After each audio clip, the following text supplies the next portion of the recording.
Bonjour Gilles-Marc. Bonjour. Vous êtes dirigeant d'Actis Partners, qui est membre de la FNMT, la Fédération Nationale du Management de Transition. Alors on va parler de cette activité, le management de transition, qui est aujourd'hui en plein essor, qui peut être parfois mal connu des entreprises. Elles peuvent notamment s'interroger sur le coût d'une mission de management de transition. Alors est-ce que vous pouvez nous éclairer sur ce point? Combien ça coûte?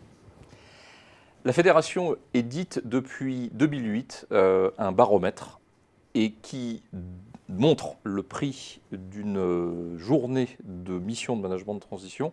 Et ce prix tourne autour de 1 200 euros. 1 200 euros. 1 200 euros. Ce qui est très curieux, c'est que ce chiffre ne bouge quasiment pas depuis 2008.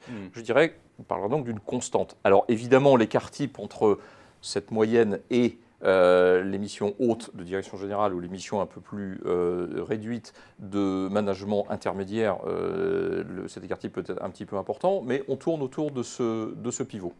Oui, donc ça regroupe effectivement différentes réalités. Pour poser la question autrement, combien ça rapporte une mission de management de transition pour une entreprise? Alors c'est une très bonne question qu'on nous pose assez rarement. Ça rapporte toujours quelque chose. Ça rapporte toujours quelque chose. C'est toujours bénéfique. La difficulté vient dans la mesure de combien ça rapporte, pour reprendre vos mots. On n'a pas toujours une facilité à calculer le retour sur investissement. Sur certaines missions, on peut le faire assez facilement. Sur d'autres, je pense par exemple à une mission de direction des relations sociales. Comment mesurer le retour sur investissement d'une mission de relation avec les IRP qui aura duré 6 mois, sinon par le nombre de jours de grève qu'on aura évité. Oui, c'est un peu compliqué. C'est un peu court. Alors, comment est pensée la tarification? Est-ce qu'il y a une obligation de résultat? Il y a une part variable, une part fixe? Alors, au contraire, tous les clients nous posent cette question, contrairement à la précédente. Il n'y a en général pas d'obligation de résultat, ni de part variable liée. Pourquoi? Alors pourquoi, oui.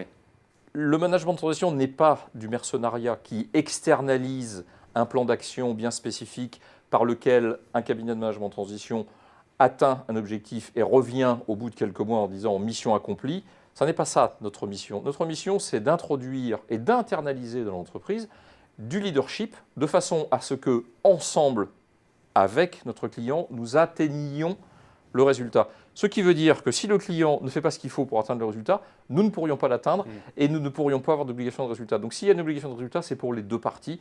Il est beaucoup plus efficace de ne pas en mettre. En revanche, nous avons entre notre client et le cabinet un contrat de prestation de service qui peut s'arrêter quand les parties le jugent utile ou nécessaire et un client qui se rend compte avec le cabinet que l'objectif ne sera pas atteint pour différentes raisons, le client peut arrêter et décider d'arrêter la mission. Et donc, il n'est pas pieds et poings liés pendant un temps long et donc un budget conséquent sur l'avenir. Dernière question, Gilles-Marc, pour bien comprendre, est-ce que vous auriez des exemples de retour sur investissement?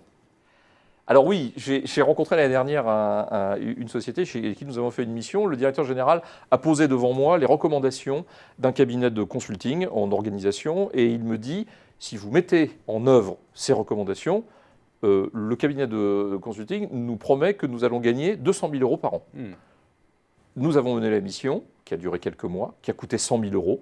Et j'ai revu le dirigeant de cette société au printemps dernier, et il m'a bien confirmé qu'il est sur une tendance de 200 000 euros d'économie sur l'année. Donc là, c'est un exemple de retour sur investissement clair. Effectivement.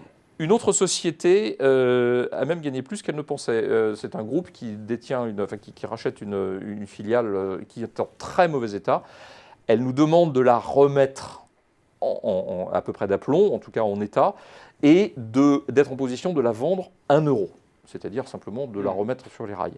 Au bout d'1 an, on l'a revendue 500 000 euros, ce qui, pour ce groupe de plusieurs milliards d'euros de chiffre d'affaires, n'est pas quelque chose d'extraordinaire, mais enfin, ça a au minimum payé la mission et plus, si ça répond à votre question. Absolument. Merci beaucoup, Gilles-Marc, de cet éclairage sur cette rentabilité des missions de management de transition. Merci beaucoup. Merci.